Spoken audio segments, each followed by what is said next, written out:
It's time for something a little bit different on the channel today, and I've left it a few days to sort of ponder and whether I should or shouldn't do this episode. But I'm going to have a go at it, and we're going to discuss the new tactical evolution that was announced last week for FM26. We're going to talk about the in and out of possession tactics, all the new player roles, and other things that come with it. But I didn't just want it to be a reaction video and get it out quickly for the sake of it and plug my referral link and whatever else. I wanted it to be a proper balanced discussion, as we often have on this channel. So if you're one that likes the clickbait, you like the big headlines and all of that, this probably isn't for you.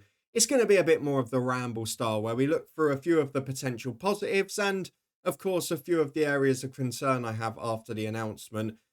Probably particular to my FM26 playing style rather than what it will offer to the game in full, because ultimately I play this game in a certain way and I play it with certain sets of teams normally, very rarely at the top level, which of course is what all of these announcements are geared towards, particularly with the Premier League license this year.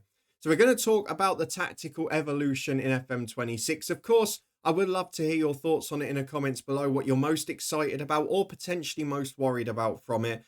But as always, keep it respectful. It's a cool community. You don't have to agree with each other, but this isn't Twitter. Go over there if you want to have a moan about things. In terms of the announcement itself, I'm not going to break down by in or out of possession. I'm just going to list off the top of my head. I've been noting them over the last 3 or 4 days, some of the pros and the potential cons that I'm worried about. So I've got the article on screen as a guide. I've watched through the videos, but we're going to talk about some of the potential positives that are coming from it. And before we do that, a quick reminder that, of course, you can pre-order FM26 via my link in the eye above. I've also linked the Prime Day laptop, which I'm very tempted to go and get myself now. But if you're looking for one for FM26, then that is certainly a good contender. With that out the way, though, let's move on to the positives and some of the really exciting things from the announcement relating to tactics in FM26. Because, of course, if you've been living under a rock, in and out of possession tactics, a rehaul of player roles, certain changes to the way you can keep up with how your tactic is working in the match, such as the menu screens and the visualiser in particular, all new elements. But let's talk about the positives, some of which are very obvious and have been covered by Sports Interactive themselves, because of course they want to show it off. And the first one is, without doubt, what we've seen from this tactical evolution is you're going to be able to put greater detail and flexibility into the game. There is no doubt that being able to set up your team to be different in and out of possession is more detailed than just having one tactic that you work through the whole time. And it does cover some of the frustrations that we've talked about before, because it does allow you to work on how you want your team to defend as a unit and attack as a unit, and probably moves more towards modern football, where the focus isn't on individual luxury players and 1v1 defending, which we often talked about it. You need a fullback who can defend. You need centre halves who are good in the air. We've always talked about that sort of thing in FM. But actually more and more in modern day football, at the top level at least, you're seeing teams defending in units and blocks and lots of those sorts of words being talked about, rather than individual 1v1 battles. So I think from a modern football point of view, for the top level, particularly with the Premier League license coming in, it certainly makes sense on that front, because it allows you to set up in a more Premier League way. And that leads to some other positives a bit later we'll talk about too. But one of the main ones that sort of links to this is more control in defence, because for all of the positives of recent games, one of the biggest negatives we've talked about, particularly in FM24, is the fact that you don't have that element of control defensively. Because if you want your fullbacks, for example, I used to like playing a back four in non-league, and you used to love having them fly up the pitch to support attacks, because you want to play with wing play, you want to get the ball into a target man. It's the way I like to play. However, when you're defending, you're then quite often left with a 2-on-2 if you're playing 4-4-2, because those fullbacks that are on an attacking duty just will not come back then, because all they're thinking about is attacking, and you've got to put them that way to make it work for an in possession tactic. But an out of possession you used to suffer, whereas now you can, albeit it will be a physical cost, and I don't think people will have factored that in so much, which we'll talk a little about later. It does mean that you can set them to get back quickly and to keep some form of tactical shape, which actually, for the way I play in the lower leagues, may be more beneficial than at the top levels, where you probably generally see a bit more structure. The midfields are a bit more packed. The pitch is a lot smaller because both teams are set up in organised structured units, whereas in lower leagues, when you're playing those sort of 4-4-2s, to have fullbacks that understand what they need to do out of possession. While maybe that's not as realistic as potentially it is at the top level, it certainly will give a benefit to a manager in FM26. So I'm looking forward to testing that side of things. On the flip side of that, we talk about more control in defense, but actually, I think an area where this could help the most is when chasing a game.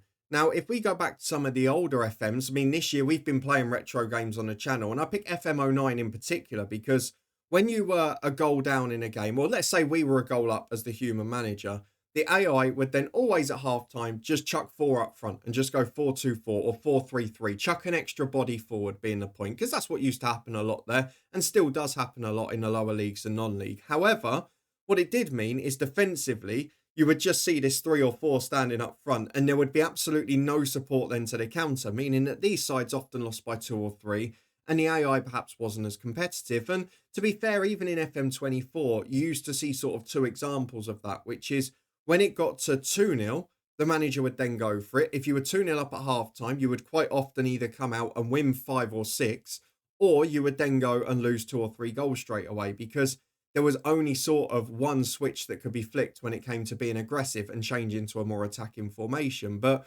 I'm kind of hoping that with this new game and with the tactical evolution, you'll start to see that in increments. I know at the top level now, a lot of clubs are sort of unwilling or really like to not change their formation later in the game and trust their process and their setup rather than go and chuck an extra striker up like, say, Sir Alex would have done for Manchester United for many a year and so many other managers at that level. But in the lower leagues, we still see that a lot. So I guess I'm hopeful that it's still going to be reflected across the board, maybe even the difference at different levels of the game. Now, I know that's a big ask. But actually, I think it gives you the ability when you're chasing a match to be more aggressive without completely losing your tactical shape. Because out of possession, you can still keep it fairly similar, maybe just leaving one further body to commit a bit further forward or stay higher up the pitch. But then in possession, commit 2 or 3 more to be more aggressive. So I actually think when chasing a game, this could have the biggest benefit rather than when you're trying to hold on to a lead where, to be honest, you're going to be quite organised anyway. And I think most managers, if anything, will end up being a little bit cautious on that front. So when chasing a game, I think we're going to see a very different FM. And I think that's a good thing because it's always been one of my biggest worries over the years is that I don't think when a team is chasing a match, I don't think it plays out particularly realistically at times. And that's something that this should change massively. So those are my first 3 points, which are all sort of grouped into one. You've got the greater detail, and that then gives you more control in defense and the ability to be more aggressive when you're chasing a game. And hopefully, if it's implemented well, the same for the AI too. But one of the things that we've talked about a bit already is the levels of the game. And I think while probably for me as a generally lower league manager or amateur semi-pro teams, levels of football that you're not watching on TV every weekend, I don't think it's going to make a huge difference because a lot of teams would have the similar tactic in and out of possession. They would have players that are limited physically, which is something I'm going to massively talk about later on. But for the top level teams, for the Premier League, where the license is coming in and where, particularly with the drive towards the console game, it all being the same and club management, look, the top level is where a lot of the focus for this game is and towards shorter games, towards medium-term saves at longest with the rebuilds and that sort of thing becoming ever popular. And I think this is more realistic for top-level teams. And we've talked about it. Greater detail and flexibility. It is something we see a lot more in a modern game now. We saw a lot more of defending in units and defending as a team and defending as a block. We've seen a lot more of attacking transitions and build-up phases of play rather than just sort of one person taking on 3 or 4 players, putting in across, things like that. We don't see it as much in the modern game. So it is less and less about individual battles, and that helps out at a top level, particularly where there are so many staff in the background and so many people who do the analysis that can make an impact on spotting weaknesses in the opposition and those types of things. And that leads me on to another thing that could be a massive potential pro with these tactical changes, but it could also end up being a real weakness as well, because one of the things that I always feel is fairly underutilized in Football Manager is the backroom staff. Because in the modern game now, sports science has such a large say, analysis teams have such a large say. On the training ground, the manager's not doing a huge amount of it. You've got a lot of coaches doing the work on the team. So there are things that maybe when people ask for more detail in certain elements of the game, are they actually asking that for Football Manager or to make it a more enjoyable game rather than a more realistic one? Because this has the potential to make staff roles in the background so much more useful. The analysis teams in FM at the moment, let's be honest, in FM24, other than a little bit towards match reports and that, they didn't really play a huge role. So I'm hoping that that sort of data analysis will give you huge tips for the in and out of possession tactics for the new year and why you can change the game. Because ultimately, this isn't something a manager would be doing all of the time, certainly at the higher levels of the game. And that's why these huge teams are there. And it would make sense for FM to make use of them. And it's something that in recent years has started to happen in certain elements, but probably isn't utilized enough. If it's done really well, it could be brilliant for this backroom team to be able to be involved, to be able to make sensible decisions, and to be able to influence games and influence little tweaks to your tactics during matches and even before matches, depending on your opposition. However, if this isn't factored in, it could then be a weakness because you could then have more burden. The game could take more time, could be harder for a new person to learn the game, which we'll talk about a bit later as well. But if you don't then have the staff roles being used, you're then still having them just sitting there earning money, but not really helping you in your gameplay. So that's something I would like to see factor in a bit more. It's something that's not really been discussed yet, is how staff roles are going to be impacted in FM. It's been all about the glitz and glamour of the match engine and the interface and the tactics, but I'd really be intrigued to know if the staff are knitted in a bit more and are more useful to these changes overall. So that's something that I think could be a pro, but I'm not sure whether it will work out that way or not yet. Fingers crossed it will. And the final one, and I've left it till last because it's the one that probably most excites me out of all of it, which is the better looking menus and visualizer. And I've talked about this a lot. I know I didn't do a reaction video to it because it was a 1 minute clip. You didn't need to know 10 minutes of my opinion on it. But the better looking menus and the user interface is one of my favorite things about FM26. It's what had me most excited before 25 was cancelled about that. And I know a lot of the talk has been about the match engine and the tactics, but the user interface for me, the combination of sort of the console style era while keeping it a really handy game for PC is something that I've been majorly impressed by in the build up. It's the thing that excites me most about the new game.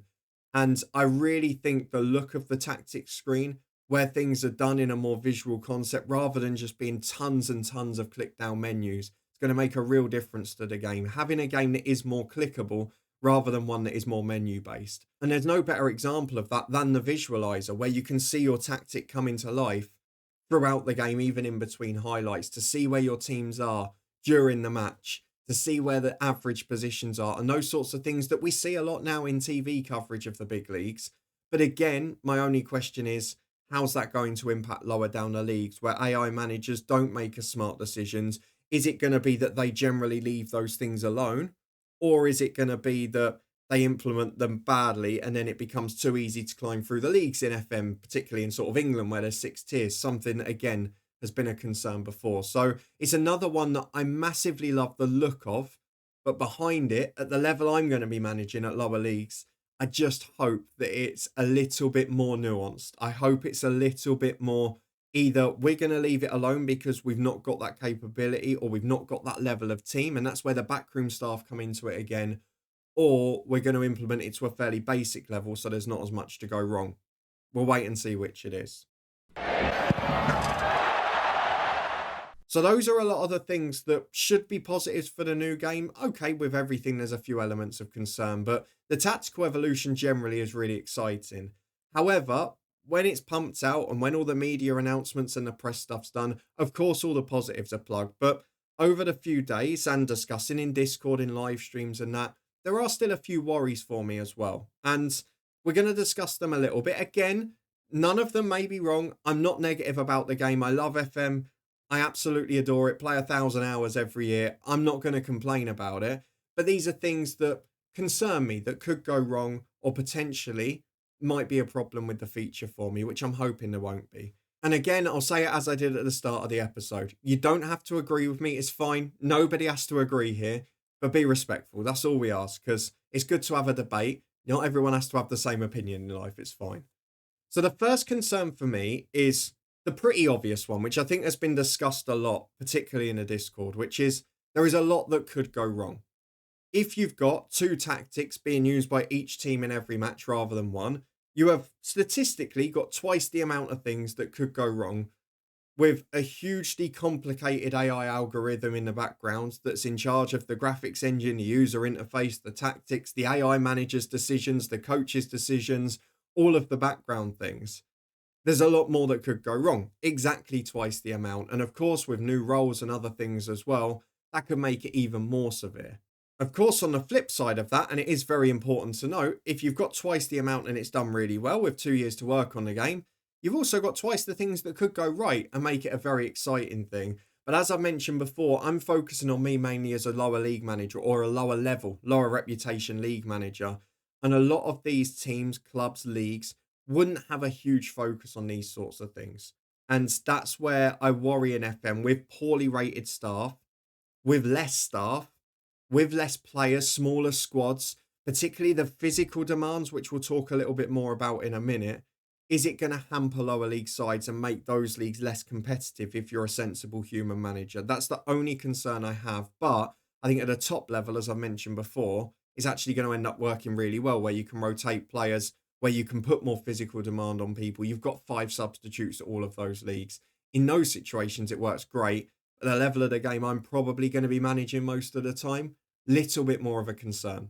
And that sort of combines 2 in 1 because it's talking about a level of detail in the game, which, as I mentioned before, great to have more detail, more flexibility. But in the National League South, in the Welsh second tier, when you're training twice a week, when you're playing once a week, when you're an amateur or a very low semi-pro side, when you're at pitches that are in pretty poor condition, when you've got 100, 200 people watching, are you going to be going into the detail in the back room when you've not got any data analysis staff, when it's a manager, an assistant, and maybe a coach and a physio? Are you going to have that level of detail of what you want in and out of possession? And how is that going to go into FM? Because obviously all of the videos and all of the build up and the promo stuff is all about the top leagues, which obviously makes sense. But how is that going to work at the lower level? If I come in and I'm playing at the bottom end of the Welsh second tier in a relegation battle, I'm not expecting a team to be set up incredibly structured in and out of possession, to have 2 completely different tactics that they've been working on in their 2 1.5 hour training sessions during the week when people are coming in after work and just trying to tick over and stay fit. How is that level of detail going to reflect across those levels? And is it going to be different? Is it going to be that actually, when we get to those lower levels, most of those teams will have the same in and out of possession tactic and keep it more similar, whereas at the top level, you'll see more variation between the two?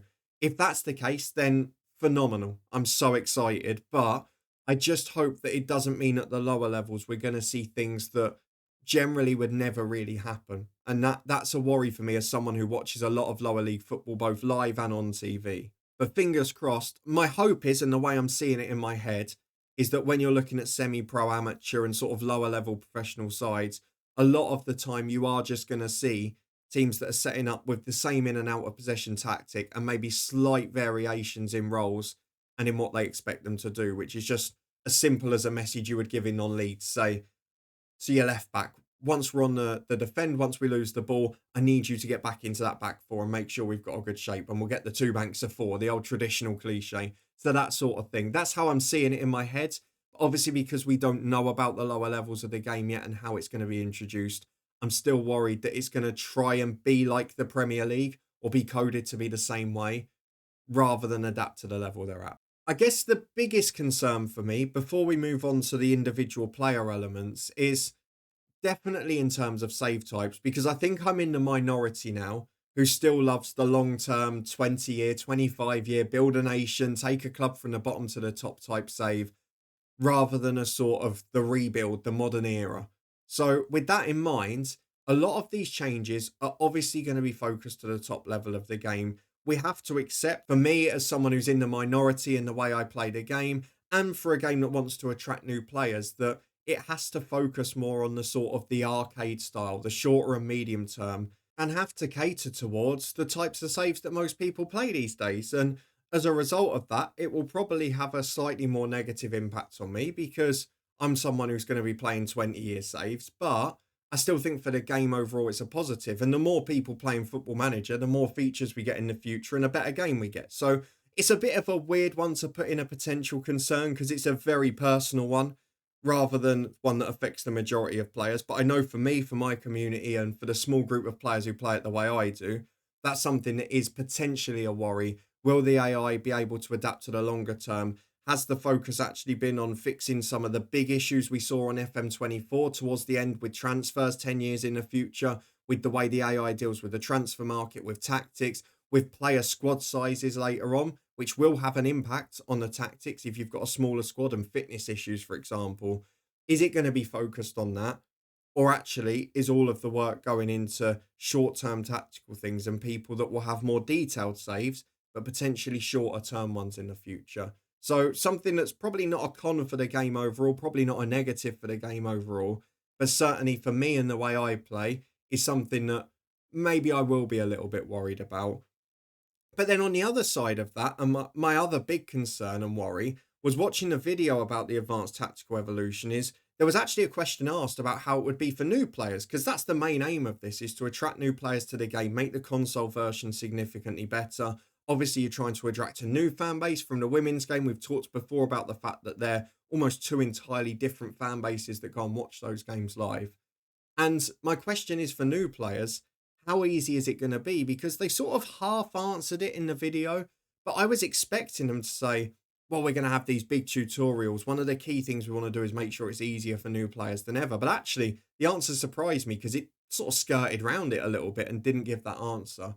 And for us, obviously, it's going to be absolutely no worry. This one's the opposite to the last point. I'm not worried about it from my own point of view or from regular players' point of view at all. If we're going to attract new players to the game, there's got to be a massive overhaul of the tutorial system, and to make it a little bit easier and a little bit more interactive, or maybe suggest the areas in the game where the AI or the backroom staff can be more important. And that goes back to one of my pros earlier. If they nail the introduction of how staff roles work in these new tactical evolutions and make them more important across the game in areas where they have more of an impact in real life, certainly if you're coming into an FM for the first time and you're managing at the top level, that can make things an awful lot easier because you'll have so much more backroom advice. But what might be the downside of that is you then get an extra long backroom advice meeting with just the one line click buttons again, which maybe won't be quite so helpful.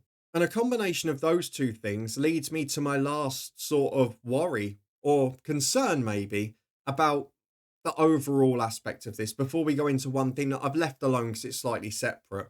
And that is, will most people use it? I know a lot of people who do detailed FM save. We've obviously got a few specialists in the FM content creator world who do tactical work and they'll absolutely love it. There's some of the big creators that have been calling for things like this for years. And of course, it's something we see a lot in the Premier League and the big European leagues. It's something that people who manage in those leagues exclusively will definitely want to see. But for most people who either only have a few hours a week to play FM, only manage in lower leagues or non-league, or maybe manage different types of saves where they're even not in charge of tactics because they're doing transfers and management side of it, and maybe even in other aspects as well, because if you've got someone who doesn't want to manage training because you suggest your coaches mostly do that, if you then set your training to your coaches and they're working on one thing and you then don't follow their advice and use the tactics during the match, you could lead to something that is completely disjointed in the match engine. So are you then, if you're giving up other areas of the game, such as training, and I've seen it before to an extent as well, if you give over your training, if you give over some of the other elements, such as your team tactical sessions, etc., do you then have to give up that in the match as well to make it make sense? And will the AI be smart enough to put those two together? I'm hoping they will.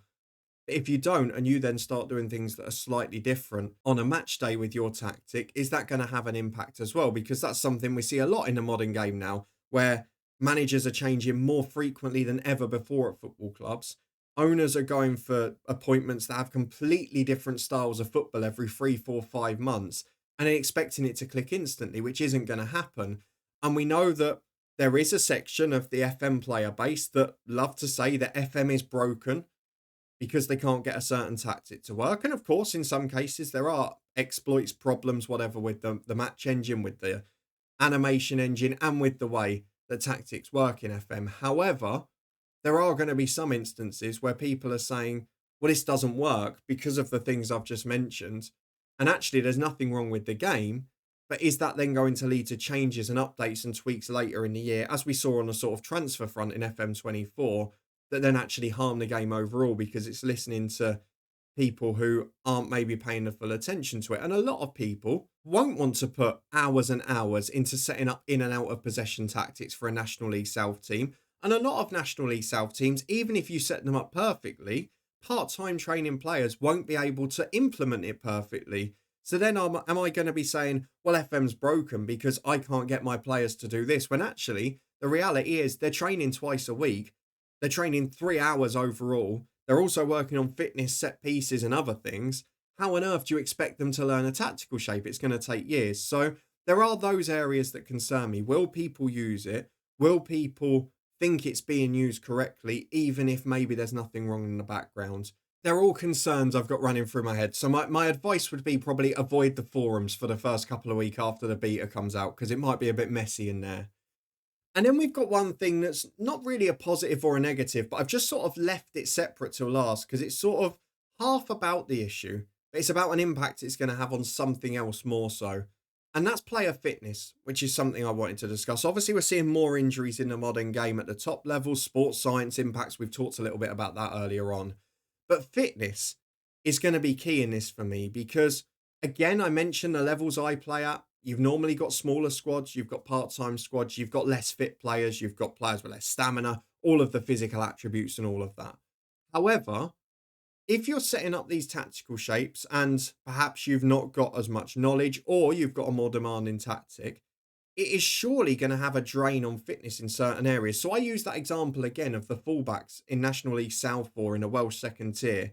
If you want them to be an attacking fullback in a 4-4-2 to go and support the wingers, get crosses in, be big attackers, help get the ball into the box so you can score goals. But then in defence this year, you might put the extra onus on them and say, actually, I need you to get back into 2 banks of 4 as quickly as possible. Those fullbacks are going to be covering significantly more ground than they were in, say, FM24, where perhaps, as we mentioned earlier, they weren't getting back quite so quick because there wasn't that area to sort of set them up out of possession to get back as quickly, and you're often left with a 2-on-2 at the back. So if you've then got those players perfectly following these tactical evolutions and sprinting back every single time quickly, are they going to lose fitness quicker? Because they should, realistically. And my question is, what impact is it going to have on fitness? Because that's something that's not really been discussed. They talked about all the new elements of the tactics, but obviously what you do on a match day in terms of your tactical setup will affect fitness, will affect injuries. I saw it at Luton in the Premier League halfway through the season in real life. They changed to a more aggressive pressing system and injuries started to flood in because players were covering more ground, being committed 1v1 a lot more, and having to get back quicker. And when you're doing more sharp, short sprints, you're more likely to tweak a hamstring, a muscle in your leg, you know? These are all things that have got to be considered, and will they all be tweaked in FM to work around? So I'm worried about it from a fitness point of view, maybe not so much at the top level again, where there's the 25-man squads and whatever, but the level I'm going to be managing and the sort of level that a lot of people will manage that I talk to either on Discord, in the comment section, whatever. Is that going to have an impact, or are you going to be restricted in what you can do? Are you even going to get warnings from your assistant or coach to say this is going to drain fitness a lot more? Those are all things that I think need to be considered and probably just want to know more about. But it's not really a positive or a concern. It's just I'd love to know how it all knits together, which hopefully in the next week and a half, 2 weeks before the beta, we will find out the answer to. Overall, though, I feel like obviously it looks about 50-50 here from the way I've written it, but I am really excited generally about the tactics coming into FM. I'm not sure at the lower levels how much I'm going to use it because, as many of you who watch my channel regularly know, I do love to try and be as realistic as possible in the way I set up and in the way that I manage. And I don't think it would be incredibly realistic to me if I went to a semi-pro side in the 6th tier or in a Welsh 2nd tier and went, actually, do you know what? Out of possession, I'm going to get you to do this, this, and this. In possession, I'm going to get you to do this, this, and this, and have 2 completely different shapes and build a bigger squad to try and cope. I don't think that is fair. So I'm probably not going to use it a huge amount in the early years of my save, though it is something I may try on the blog save where I'm going to be managing in the top tier in the WSL. So that's something I may well have a little bit more of a tinker with in that universe. But overall, I'd just love to get your thoughts on whether or not you're going to use it regularly, what level you're planning to manage at, and therefore how important it will be to you, and whether or not you think it will adapt for the lower levels, because that's probably the main concern for a lot of mine, is will the lower levels be able to cope with these changes from a physical point of view, from a lack of staffing point of view, and also from a realism point of view, because it isn't something that you can really set up when you're training twice a week. And how linked is it going to be to training, to sports science, to player fitness? I'd love to know the answers to all of those. And thankfully, we're only a couple of weeks from finding out. But overall, I'm really excited about it. I'd love to know what you guys think of the look of it, because the menus, the UI, the interface, the visualizer, I really love all that stuff. That I think looks brilliant. And I can't wait to see how it plays out in FM. So I hope you're looking forward to the greater detail and flexibility. As I mentioned before, it's a long ramble. It's a bit more of a me just getting thoughts out of my head regarding a new tactical evolution rather than a reaction video as such. And probably thinking about the way I play the game rather than FM overall. But of course, you all play FM a different way. So I'd love to get your thoughts based on that. What are you looking forward to most about the tactical evolution? Which of the features have you enjoyed most so far? Is it the match engine? Is it the user interface, the tactics, the women's game, the differences between the two match engines, which I was really pleasantly surprised by? Or is it something that's yet to come? Because I'm really hoping there's going to be a lot on the transfer market and the way the AI handles that. Because for me, that was a huge problem towards the end of FM24. If you did enjoy this little fireside ramble though, please do chuck a thumbs up on it. Subscribe and turn that notification bell on. If you missed it already or you're looking for a save idea for FM26, we've got a whole playlist in the eye above. And I'll be announcing my save plans in the next week or so for FM26. A massive thank you for watching as always. Don't forget, you can pre-order it now via Fanatical and get 22% off, plus advanced access and all of that stuff too. Help support the channel, so thank you in advance. And of course, I have linked in the eye above and in the description below the laptop that I'm very tempted to get on Prime Day, and have come with good recommendation from a friend as well. So we may well be playing Football Manager 26 on the same device soon too. A massive thank you for watching. I'll see you next time when we're back with more FM26 save ideas and our regular viewing later in the week.